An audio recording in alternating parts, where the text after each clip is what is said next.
husband and I were walking three of our dogs the other night, and we went to our favorite spot. And normally when we get to the path that's off the main road, we normally let our dogs off the leash. This time we didn't because we noticed that there was a car parked in the road, and I didn't know if there was someone else down there. So we kept our dogs on a leash. Good thing we did, because as we got closer to the lake, I happened to notice that there was a dog in the ditch, silently stalking us. And so I turned to my husband. I said, "We have a loose dog." And we immediately took action. And it turned out, spoiler alert, it turned out really well. I'm going to actually talk about today what it was that I did and give you the thought process as to why I did the things that I did to make sure that this encounter not only was not terrifying or frightening to my dogs, but in fact was a pro-social and a bonding experience between me and my dogs. So if you've ever had off-leash dogs approach you before, this is an episode you don't want to miss. Grab a pen, grab a paper, and let's get into it. Are you worried that your fearful dog may hurt someone or something else? Do you have to prepare just to take a walk around the block? Hi, I'm Tracy, and I too had that dog, the one that you could only walk at nighttime when no one else was around. And I felt ashamed, and oh gosh, I wish that people could just see the dog that I know and love. I wanted the confidence to be able to walk my dog and not have to worry about who or what was around the corner. And I kept telling myself that if I just keep doing obedience drills and distracting with treats, that things would get better. Until I found the secret. Fear is not something that you can train out of a dog. In this podcast, you will find tips to help build your dog's confidence naturally, communication and understanding to foster that trust, and how to address those fear-based behaviors effectively so that you can enjoy a stress-free life with your dog. So if you're ready, stop chopping those chicken wieners, grab your notebook, and let's get to it. Hello, and welcome to Beyond Obedience. I am your host, Tracy. I am so glad that you are here, my fellow dog-loving friend. This is a pretty hot topic. If you've been following me for a while, you know that I talked about this on social media. It elicited a ton of conversation and a ton of emotion. So I think it's worth mentioning again. I'm excited to get into it. I'm going to tell you exactly what I did, as well as my thought process behind the things that I did that took this potentially traumatic, tragic experience into an actual dog relationship bonding experience. And can that happen for you? Absolutely. So I'm going to tell you what I did. I'm also going to leave you with 3 tips that you can take home to start to work on your off-leash dog game plan. And I'm really excited about that. But before I get into that, I have to tell you, some of the things that have been going on behind the scenes here at Beyond Obedience, because I have been working on revamping some of my courses. Now, you may have heard that Relationship Remedy is getting a revamp, which, that's my favorite thing in the whole world. But also for my fearful dog friends, the fearful dog is getting a revamp, a redo. So if you want to be the first to know when that program comes back online, bigger, badder, better. No, it's not better. Bigger, better. It's going to be awesome. If you want to be the first to know, you need to be on my pen pal list. Okay. You need to be on that pen pal list. So if you are not already a pen pal of mine, you need to be, because I'm going to be sending it out to my pen pals first. I'm also, between you and me, am I going to mention this? I'll mention it. Okay. Between you and me. And let me know. Maybe let me know in the comments. If you're interested in something like this, because I also thought I would reach out to my pen pals and invite them to a private viewing of the multi-dog household. This is something that I've been working on for a while. It's kind of a passion project. I've never got it off the ground. But I thought I would test drive it with my pen pals first and just say, hey, come on over, see what you think, get some feedback so I can really make it awesome. So as I say, if you're not on the list, you won't get that invite. So be sure to get on that list. Here's how you do it. Really simple. You're going to go to beyondobedience.ca. Remember, it's .ca. Okay, beyondobedience.ca. You're going to hang on the page for a little bit. A pop-up menu is going to come up. It's going to say, do you want to be part of the Canine Chronicles? I might change it to my pen pal, to be honest with you, because I kind of like that better. But it's going to say, do you want to be part of the Canine Chronicles? All you have to do is give me your name and your email, and that's it. That's it. Now we're pen pals. Now you can get in touch with me. I can get in touch with you. That's how that works. So if you haven't done that, be sure to do that first. All right. Let's talk about what happened to my husband and I when we were out walking our 3 dogs and we came across off-leash dogs. I'm going to tell you the story first because I think it's important for you to know the characters in the story to get the full picture here. But then I'm also going to break down the reasons why I did it, kind of a behind the scenes to my thought process on how I handled this particular situation. So as I mentioned, there were 2 dogs eventually. We only saw the one at first, but there were 2 dogs coming at us and we had 3 dogs. So the very first thing that I did, and this would have been true no matter what dog was coming at me, I asked Mark to step really far behind us with Nike, our Jack Russell Terrier, and to step in front of her. So to put her behind him, step in front of her, and be very far out of the picture. And there's a couple reasons for that. One, she's a Jack Russell Terrier, right? So if you know, you know. But also, Nike is about 16 months old now, and she's had an incredible upbringing. And I don't say that to boast for me, but it's actually more about my dogs. She has been raised by, I think, the most perfect pack in the entire world. The dogs that have helped raise her have been kind and fun and fair. And I think Nike believes that all dogs are going to be kind and fun and fair. So she doesn't really have a filter of how to read dogs yet properly. And that's one of the reasons why we wanted to keep her completely out of the picture. By putting her behind Mark, we're letting her know this isn't about you. Now, I will say this, she wouldn't want to stay there. I didn't really watch what happened with Mark and Nike, but I guarantee you she would have been trying to get around him. And you just sort of stay calm and you try to keep her behind you.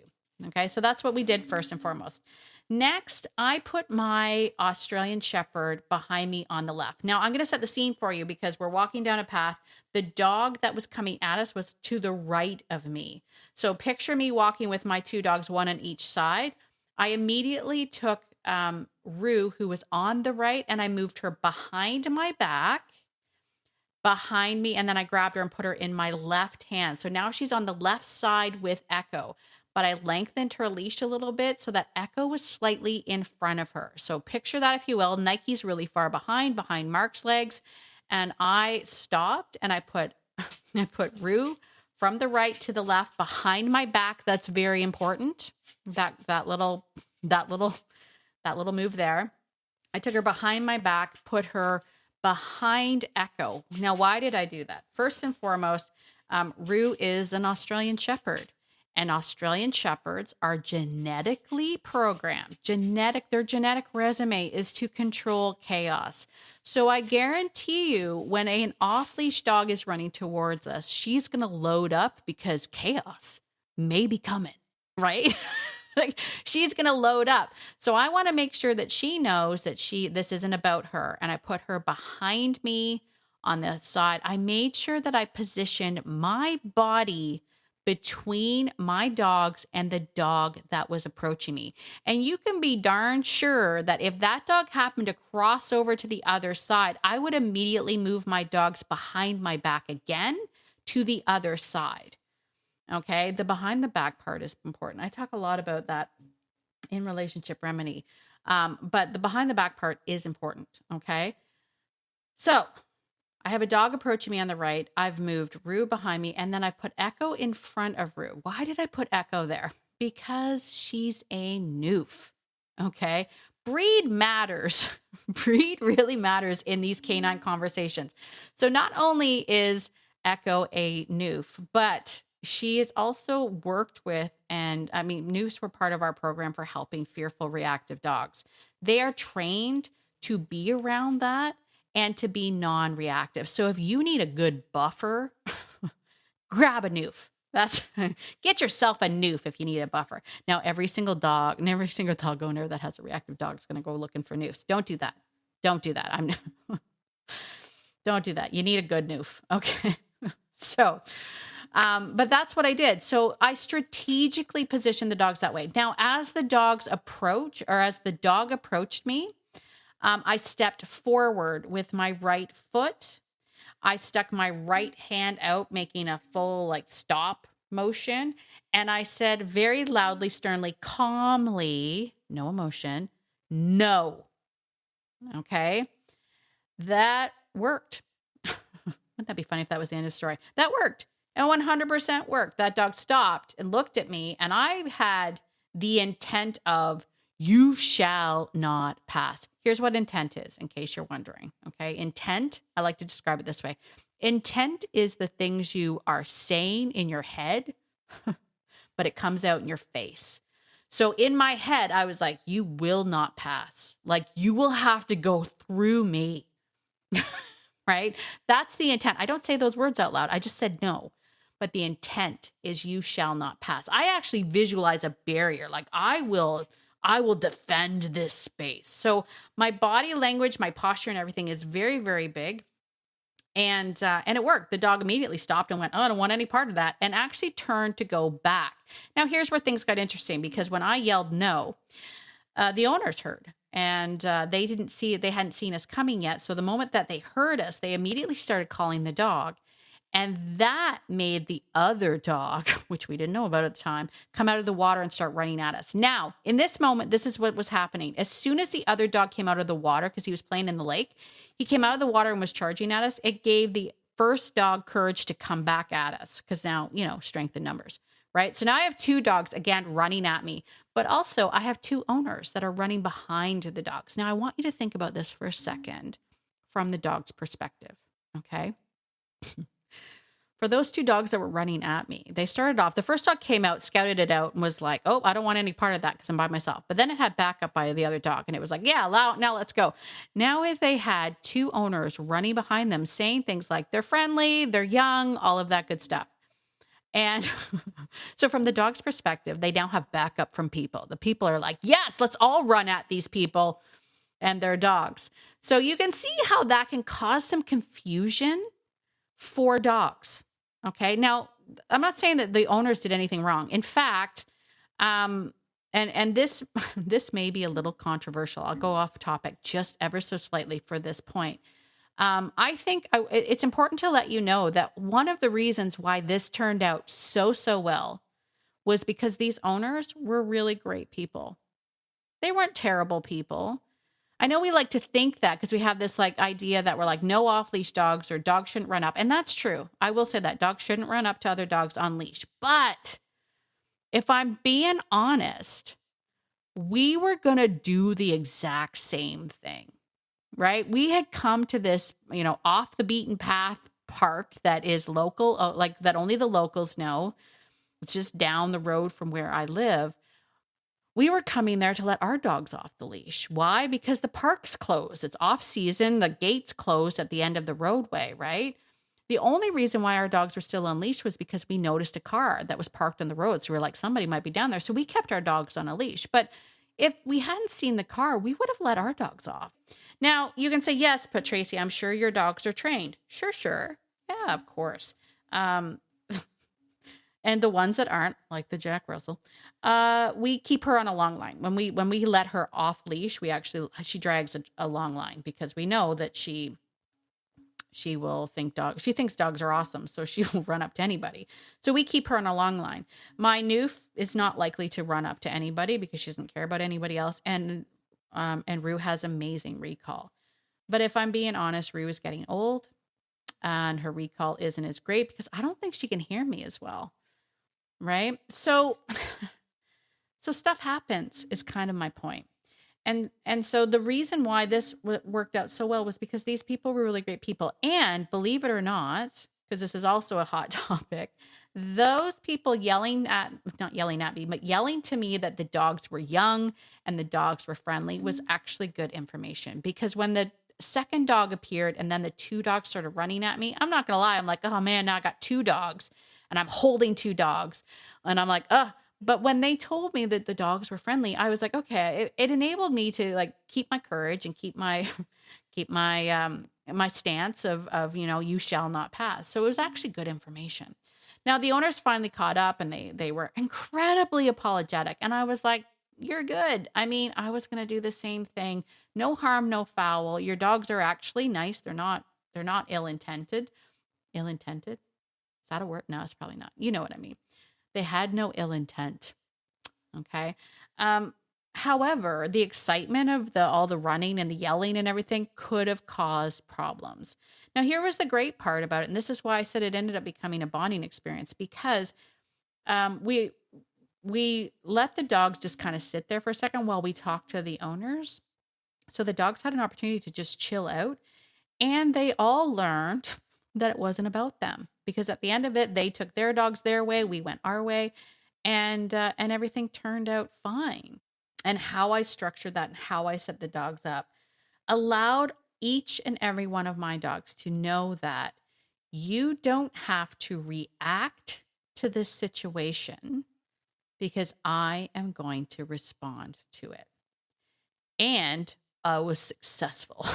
Okay.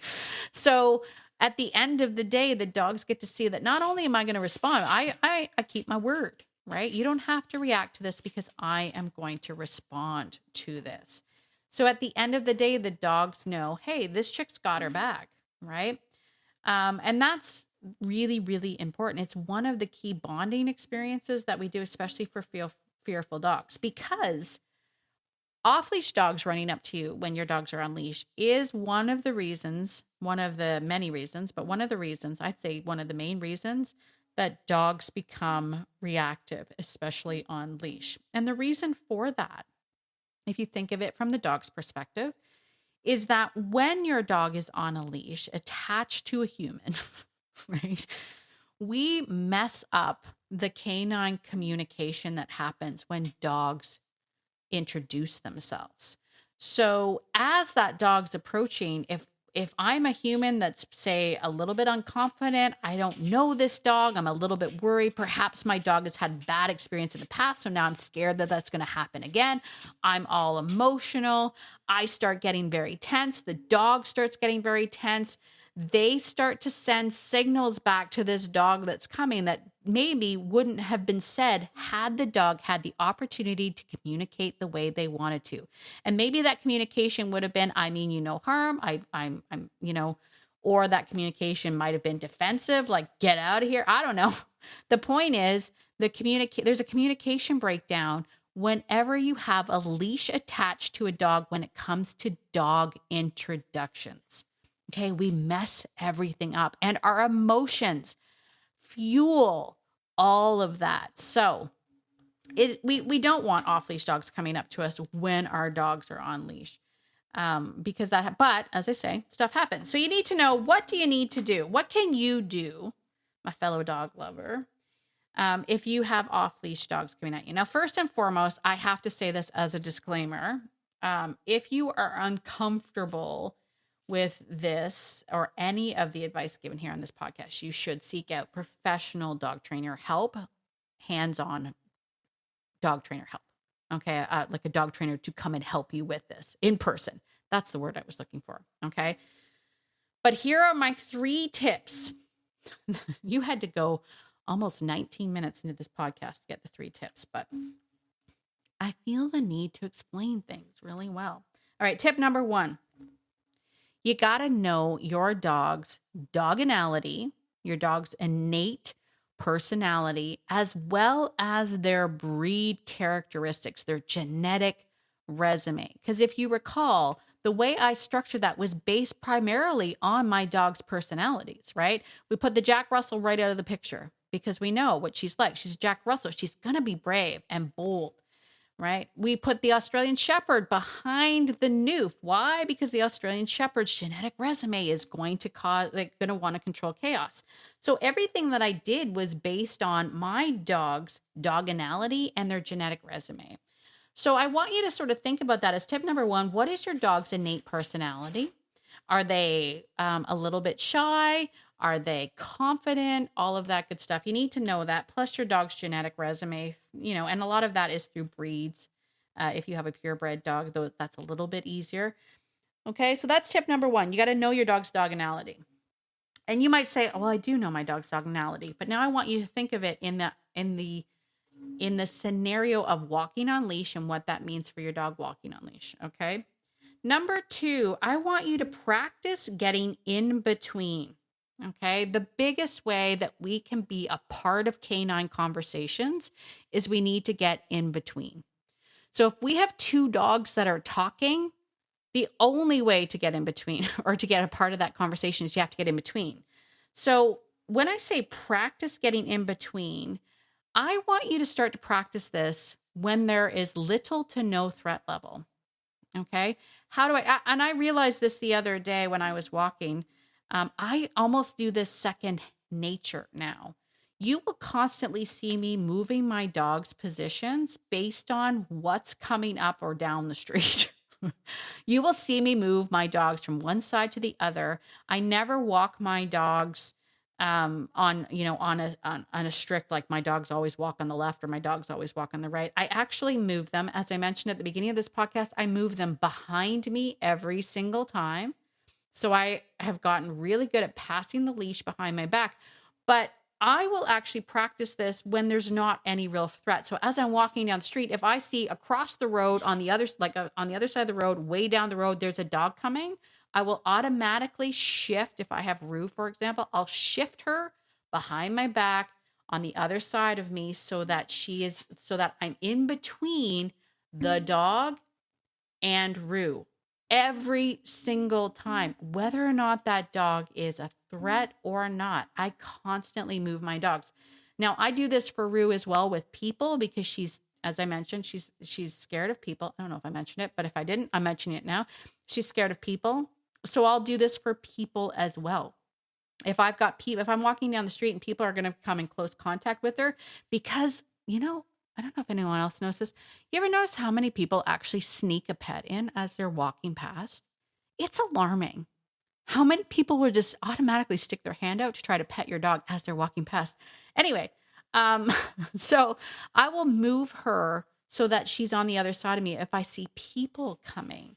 So I've just gotten to the point where as I walk down, I'm constantly scanning for threat levels. And I know my reactive dog or my fearful dog friends, you guys are great at scanning for threats. I know that you are. You're experts at scanning for threats. So now what I want you to do is just practice moving your dog from side to side. All it's doing is it's letting your dog know, hey, I see that threat and I'm hearing this conversation. I'm going to be a part of that conversation. If that dog gives you one side eye, I'm on it. Like I know it. I see it and I recognize it. A lot of us check out of our walks. We don't see the threat levels until it's too late, till our dog tenses up or till our dog starts to move forward or bark or lunge. So I want you to get really good at when they're far away, just practice being in between. I'm a part of this conversation. Okay. And the third tip is to remain calm. And I know that's easier said than done, isn't it? That is easier said than done. Remain calm. But that is, in fact, incredibly important. Because if you get emotional, frightened, or freaked out, that energy and that emotion is going to fuel everything. It's going to make your dog more uncomfortable. And as your dog gets more uncomfortable, it's going to send that signal to the dog that's approaching. And we don't want that. Right? So you have to remain calm. How do you do that? How do you remain calm? Well, it comes with practice. It comes with practice. And that's why I say I want you to start practicing moving your dog from side to side behind your back, right? When you see dogs coming, even if they're way down the road, right? It lets your dog know, it sends a clear signal to your dog. I saw that threat. I got you. And I'm going to be in between that. And I've gotten into this before. I probably can't wait. Oh my gosh, 24 minutes. I get into this a lot more in Relationship Remedy because we talk about, when to turn your back, when not to turn your back, all of that good stuff. But it's just important to know that your dog needs to know that, one, you see the threat, and two, that you're part of that conversation, that you're not checked out, that you're not really not like that you're, if you've got your dog in front of you and staring right at that other dog, you're not a part of that. You're behind the dog. You're not a part of that conversation. And that's where we lose our influence. You, my dog loving friend, have the ability to have incredible influence over your dog. And so you want to make sure that you are practicing these things every single day. So there you go. Listen, there are so many other things that we can talk about when it comes to off-leash dogs, because as I say, this situation turned out well because one, the dogs were kind, the owners were even kinder, and we were able to take that situation, turn it from a bad thing into a good thing, and it ended up becoming a bonding experience for the dogs.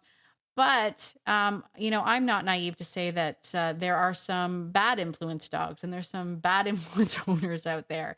And so we can keep this conversation going, safety measures that you have. I mean, this is why I say disclaimer, if you have a situation where that you have ill intent dogs and you're not sure how to handle that, then get a professional trainer to come and help you. I've had to utilize walking sticks before to help me, umbrellas, there's lots of different things that we can do to help stay calm and help protect our dogs. And so this is just one of the many things that I like to do, but that practicing, getting in between those conversations and letting your dog know. I did have someone ask me that. I will say that. I did have someone ask me, how do you train a dog to get behind you? My dog doesn't want to stay behind me. That's where the practice comes in. Okay, you just have to practice it when there's not a real threat there. When the dogs are really far away, you see anything, you're going to move the dog to the other side of you and you're going to be in between. You're going to be part of the conversation. I hope that helps.